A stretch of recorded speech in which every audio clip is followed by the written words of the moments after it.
I used to work part-time at a gas station. The gas station where I worked was open 24 hours a day.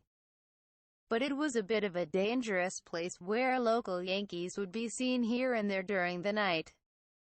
The reason was that the gas station was located at the foot of a mountain.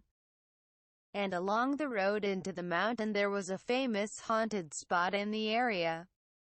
In short, our gas station was an oasis for Yankees who came to test their mettle. There is a tunnel that used to be located off the road where the tunnel is located, and it has become a haunted place. Apparently, there was a terrible incident there in the past. Rumor has it there was a rape, murder and a mass lynching.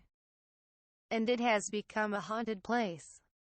I was a sophomore in college at the time, and I once went to this old tunnel with a high school student, with whom I often worked part-time, to test our mettle. We could enter the old tunnel by car. We had tried a rumor that if you stop your car in the middle of the tunnel and take a picture after passing the car 3 times and honking the horn 3 times, you will see a ghost. Well, of course, nothing showed up. Well, the gas station where I work is located near such a haunted place. I usually worked at the gas station in the evenings after college, but since it was summer vacation, I occasionally worked the night shift. I think all gas stations are the same, but there is an area for refueling in a store behind the gas station. It looks like nobody is there at night, but actually there are always about 2 staff members inside the store. What they are doing is that there are surveillance cameras attached to all refueling lanes to monitor the refueling operations. When a customer lifts a refueling nozzle, a monitor in the monitoring room beeps, and once the monitor confirms that it is safe to do so, the staff presses a button to allow the customer to refuel. So sometimes gasoline doesn't come out immediately after you grab the refueling nozzle, right? That's because the staff member monitoring the gas station forgot to press the button to allow refueling. Well, part-time workers just press the button at random.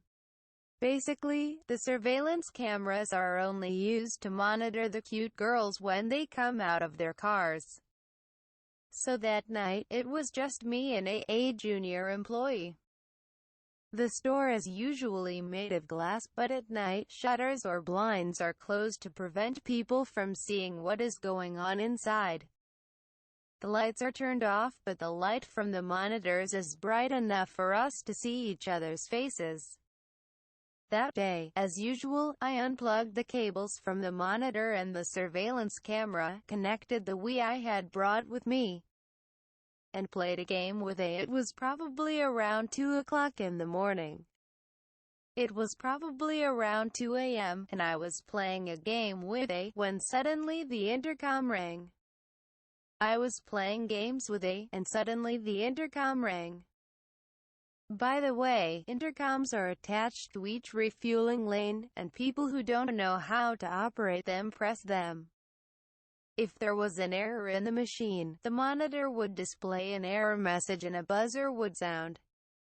But after a minute or two, the intercom rang again, and I said, "What a pain in the ass," and decided to quit the game, reconnect the monitor cable, and watch the surveillance video. Our gas station has fueling lanes from 1 to 4, with the first lane on the mountain side.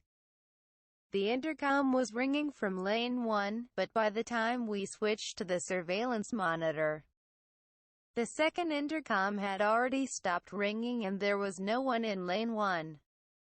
A tisk! I just interrupted the game. A was sticking out his tongue. Well, I was annoyed too.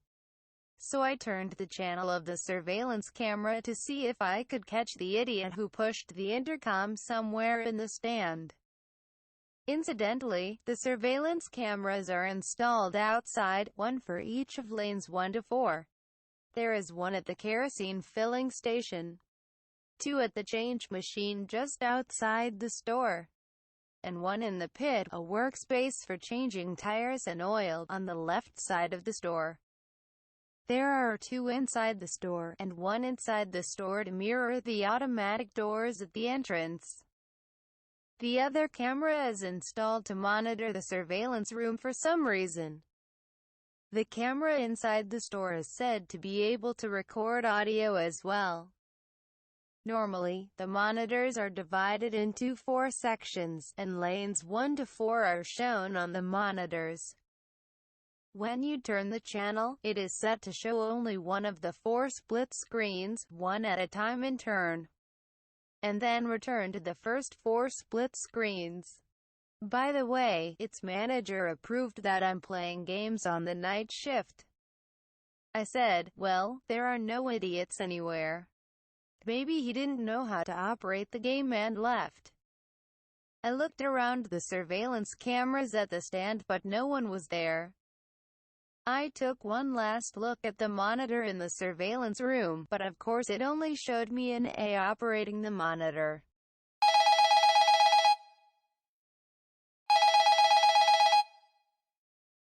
The intercom rang again. This time it was from number 2. Idiot. I said, if number 1 doesn't work, then number 2 is too stupid. Immediately I turned the channel to the first quad screen. Oh, he's not here. I turned the channel further so that only lane 2 was shown on the monitor, but still no one was on the screen. I said, Yankee prank? Go check it out. No, I don't want to. What if some Yankee messes with you? The only way to be sure was to go outside, but I was a little scared and didn't want to get tangled up with the Yankee. So after watching for a while, I reconnected the Wii and started playing the game again. Nothing happened for about an hour after that, so I forgot about it and A and I were playing the game. It's so quiet today, isn't it?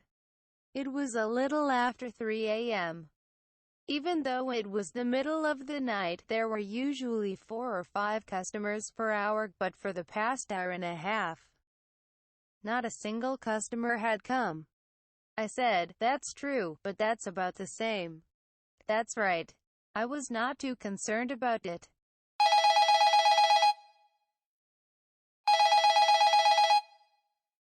The intercom rang again. The intercom rang again. This time it was lane 3. I was honestly nervous because I was closer to the store than before. Damn. I was scared of the intercom because of what had happened earlier. But I picked up the receiver and answered the intercom with a click of his tongue. Yes, where are you? Oui. There seemed to be no answer. During this exchange, I was reconnecting the monitor from the Wii to the surveillance camera. I said, hey, I don't see anyone.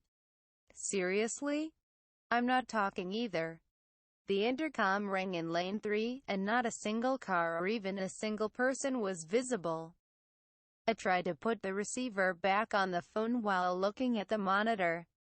Please open. And I looked at each other. I quickly put the receiver back on the phone. Wait, did you hear that? I nodded silently. Seriously? Could this be a ghost? I was extremely scared, but A was very excited. I had been to many haunted places in Japan, and A was a big fan of visiting haunted places, so she accompanied me. And you are getting a little closer to us from number 1, aren't you? But it's taking too long from number 2 to number 3. Laugh, are they crawling? Indeed, it was about 5 minutes after number 1 that number 2 sounded, but it had been about an hour and a half since number 3 sounded.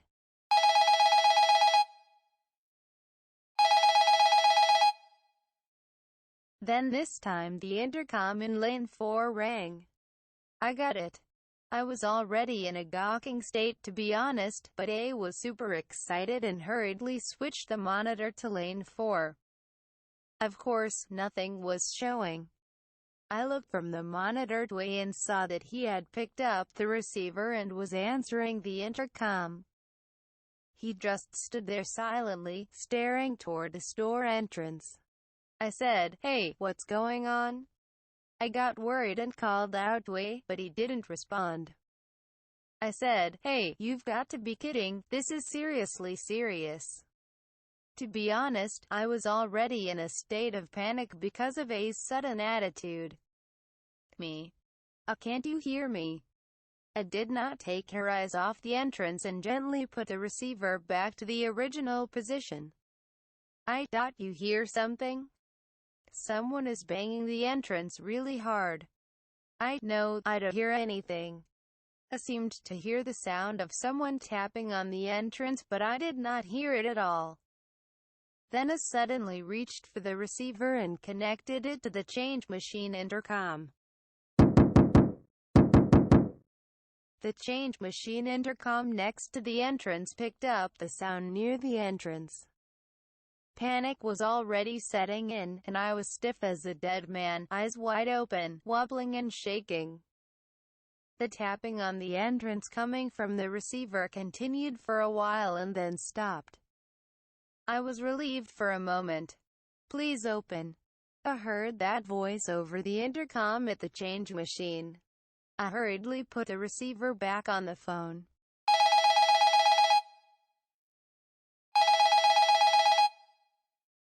Then several intercoms started ringing. We huddled together in fear, covering our ears and freezing. But no matter how hard we covered our ears, we could hear the intercoms very clearly. We couldn't take our eyes off the receiver. "Me-san," called me with a trembling voice and pointed at the monitor. I looked at the monitor fearfully. The surveillance camera, which was probably showing the change machine, was filled with a face of something with reddish-black burn-like skin, or rather, the area around one eye. And the surveillance camera is attached to the ceiling. We could only stare at the monitors, not really knowing what was going on or what this thing was. Ace turned the camera channel, and the monitor switched to the second change machine surveillance camera, but there was nothing on it. Then they turned the camera all the way around, but he was nowhere to be seen, and I noticed that the intercom had stopped ringing. Me and A looked at each other and huffed. A moment later,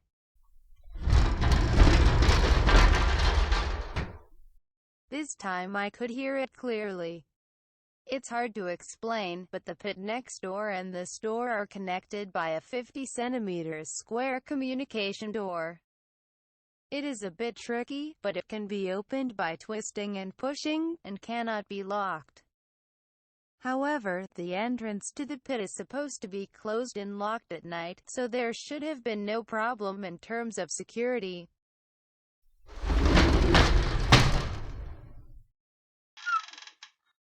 Oh no, oh no, oh no, oh no. Of course, both A and I knew that the door for communication could not be locked. The sound of the door trying to be opened is getting stronger and stronger. If he comes in like this, it's going to be a disaster for sure. It seemed that both A and I were thinking the same thing. My legs were shaking with fear, but we crawled to the entrance of the store. We had to get out of there before he came in. That was all I needed to do to get to the entrance. It was only a few meters away, but the fear and the echoing sound made it seem as if it was miles away.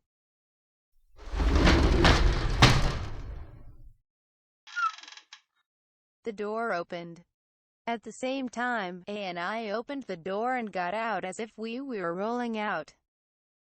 We got into my car and waited for morning to come at a convenience store a short distance away. At a little before 8 a.m., I received a phone call from the manager. "Where were you guys? Are you okay?" He told me to go back to the store because the police were there to question me. Police? I thought the police, but I didn't have the strength to think at the moment. So I did as the manager told me and went back to the store. When I returned to the store, I saw several police cars and a number of police officers. The sight brought me back to my senses and made me wonder if he had done something to us because we had run away. When A and I returned to the store, we were immediately put into separate police cars and asked a lot of questions. My mind was so foggy that I don't remember everything, and I don't remember exactly what I said in reply, but they asked me something like this: "Did you not notice that a car rear-ended a pillar in lane 1 around 2 a.m.? The driver and the other man in the passenger seat died in lane 1 and lane 2, respectively. But the surveillance cameras showed that each of them had called for help over the intercom before they died." The police seemed to be dismayed when they saw our behavior on the surveillance cameras, and they asked a lot of questions. But neither Ann nor I knew that a car had rear-ended us or that we had called for help over the intercom. And in fact, nothing was on the surveillance cameras at the time. According to the police, all the moments of the accident were also caught on the surveillance cameras. The police said that all the moments of the accident were also caught on the surveillance cameras, and that there were no other suspicious images on the surveillance cameras. Of course, there were no intercoms ringing except for the one asking for help. And there was only footage of me answering an intercom that wasn't ringing. The only thing I can say is that me and got scared around 3 o'clock and went away as if we were running away. There was no suspicious footage, but as soon as we ran out of the store, a camera in the store recorded a suspicious sound. After that, both A and I quit our part-time jobs. Nothing unusual happened. I heard later that the two guys who got into an accident that day were on their way back from visiting a haunted place. It might have been because of the spirits they brought from the haunted place, but neither Ann nor I have been near that place since then.